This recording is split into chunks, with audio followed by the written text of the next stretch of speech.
오늘은 한국의 보수 진영에서 한국도 핵무장에 나서야 한다라는 언급에 정치권에서 화제라 한번 가져와 봤습니다. 이에 대해 이낙연 총리는 말도 안 되는 소리라고 일축하였지만, 그렇다면 정말 한국의 핵무장이 가능해서 하는 소리인지 한국의 핵무장 능력과 일본의 핵무장 능력에 대해 알아보겠습니다. 2015년에 등장했던 내용인데 현재도 사실과는 전혀 다른 게 없으니 한번 보겠습니다. 2015년 미국 과학자협회 찰스 퍼거슨 회장과 헨리 소콜스키 등 비확산 전문가와 관계자들이 한국이 어떻게 핵무기를 획득하고 배치할 수 있는가라는 제목의 보고서를 비공개로 회람했었습니다. 이 보고서는 한국은 비확산 체제의 지지 국가로 미국의 확장 억지력을 제공받고 있지만 국가 안보가 중대한 위협에 직면하면 핵무장에 나설 가능성이 있다라며 한국이 월성 원자력 발전소에 위치한 4개 가압 중수로에서 준무기급 플루토늄을 추출해 5년 이내에 수십 개의 핵폭탄을 만들 수 있을 것으로 전망했다고 합니다. 실제 한국의 원자력 기술은 굉장히 뛰어나다고 합니다. 현재 한국에서 가동 중인 24기의 원전에서 태우고 난 연료에는 플루토늄이 상당량 들어있다고 합니다. 특히 4기의 월성 중수로 부지 내에 30년 넘게 쌓여있는 연료에서 플루토늄을 빼내기만 하면 핵폭탄의 원료를 확보할 수 있다고 합니다. 그간 한국의 원전에 쌓인 사용 후 핵 연료는 1만 톤에 육박한다고 하는데요. 이 중 플루토늄이 수십 톤으로 핵폭탄 한 발 제작에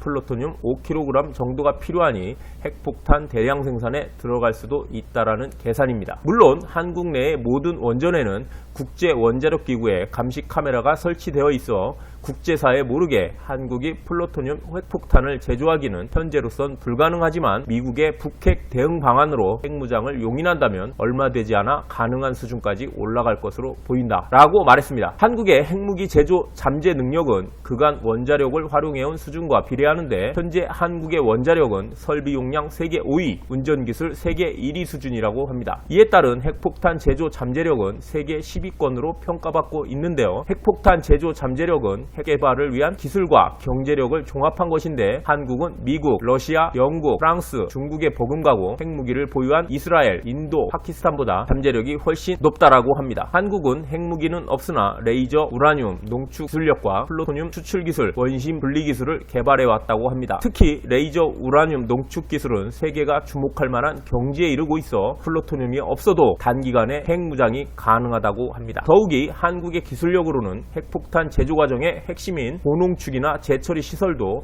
과거처럼 수입할 필요 없이 자체 제작이 가능한 수준이라고 하는데요.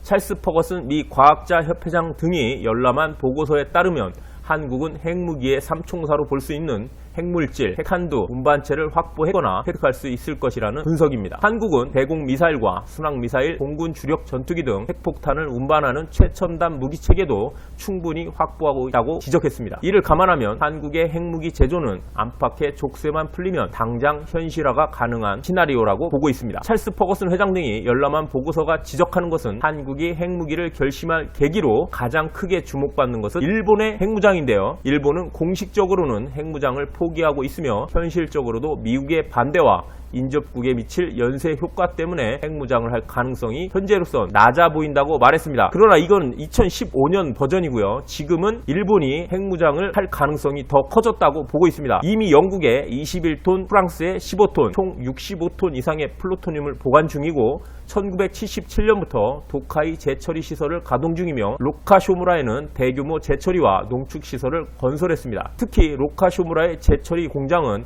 연간 8톤의 플루토늄을 추출할 수 있는 능력을 지니고 있어서 2,000개 이상의 핵탄두 제작이 가능하다고 합니다. 미국의 프린스턴 대학 명예교수인 프랭크 박사는 클린턴 행정부에서 과학기술 정책국장을 역임하였는데 2020년 아오모리에 건설 중인 재처리 공장의 운전 지침을 어떻게 지킬지 일본은 밝히지 않고 있다고 합니다. 동아시아 군사 전문가인 이언 이스턴이 미국의 핵유확산 정책교육센터의 의뢰를 받아 쓴 일본의 전략무기 계약과 전략, 미래 시나리오와 대안이라는 보고서도 최근 공개됐습니다. 보고서는 일본이 핵무장을 결심하면 막강한 기술력과 재정의 힘으로 5달 안에 핵폭탄을 만들고 중국과 맞먹는 거대한 핵전력을 조건을 갖출 수 있다고 보았는데요. 일본이 핵무장을 하느냐 마느냐를 결정하는 것은 가장 중요한 관건이 미국이 북한의 핵 문제나 남중국해 위기에 어떻게 행동하느냐에 따라 달렸다고 합니다. 일본이 국력을 집중하면 핵폭탄은 800개에서 1200개, 120대의 전략폭격기, 36척의 핵 탑재 잠수함을 보유할 수 있는데 금액으론 1500억 달러가 들고 국방 예산은 GDP 대비 1% 정도에서 3%가량으로 늘려야 한다고 합니다. 이러면 웬만한 나라들은 모두 반대를 하겠지만 일본인들은 그 어떤 다른 나라 사람들보다 정부 방침을 잘 따르기 때문에 큰 문제가 되지 않을 것이다라고 끝맺었습니다. 19일 로버트 아이논 전 미국 국무부 비확산 군축 담당 후보는 주미 특파원 출신 전현직 언론인 모임인 한미클럽과 간담회를 갖고 일반적으로 미국은 한일 핵무장을 원치는 않는다. 하지만 트럼프 변수 때문에 미국의 기조가 달라질 수 있다라면서 이같이 말했습니다. 트럼프 대통령은 한미 연합훈련으로 돈 낭비가 너무 심하다. 우리가 왜 그들을 보호해줘야 하느냐라는 말을 여러 차례 했다면서 동맹이 자체 핵무장을 원한다면 why not? 이라며 이를 허용할 수도 있다라고 말했습니다. 미국은 한일이 핵무장을 하면 중국이 싫어할 것이기 때문에 중국은 이를 막기 위해 북한의 비핵화를 압박할 것이라 본다며 위험한 생각이지만 실제 그런 의견들이 제기되고 있다고도 했습니다. 미 의회 조사국은 지난 6일 비전략적 핵무기 보고서에서 미국의 전술핵 등에 따른 핵 억지력을 믿지 못하는 동맹국들은 자신들이 핵무기를 가질 수밖에 없다고 느낄 수 있다라고 아시아 국가들의 핵무장 요구 가능성을 언급했습니다. 미 국방부 산하 국방대가 핵태세 검토 보고서를 통해 아시아 동맹국과 비전략적 핵 능력을 미국의 관리 아래 공유하는 개념을 고려해볼 필요가 있다라고도 했는데요. 아직까지 공식적으로는 미국은 핵 확산 반대를 외치고 있으나 예전엔 안 되었던 부분이 이젠 상황에 따라 달라질 수 있다라고 보면 될 듯합니다. 네, 상황은 요약하자면 북한이 핵을 포기하지 않고 중국이 북한의 핵 포기를 종용하지 않으면 한국과 일본의 핵무장을 가능하게 되고 트럼프는 한국과의 훈련에 비용 지출이 너무 크니까 핵무장을 시키면 주한미군 철수와 함께 돈이 들지 않는 방향을 계획하고 있는 듯도 보입니다. 그러나 미국에서 반대가 심해 실현될 가능성은 낮게 보이지만 문제는 일본이 핵무장을 시도하면 한국도 일본 때문에 핵을 가질 수밖에 없다라는 얘기가 됩니다. 북한이 아니라 일본 때문에 핵무장을 하는 게 아이러니하지만 더 큰 문제는 한국은 탈원전을 시도하고 있기 때문에 만약 원전 기술을 포기한다면 미국의 주한미군 철수와 동시에 중국, 북한, 일본의 위협에 놓일 것이라는 것도 자명한 사실입니다. 여기까지 하겠습니다. 감사합니다.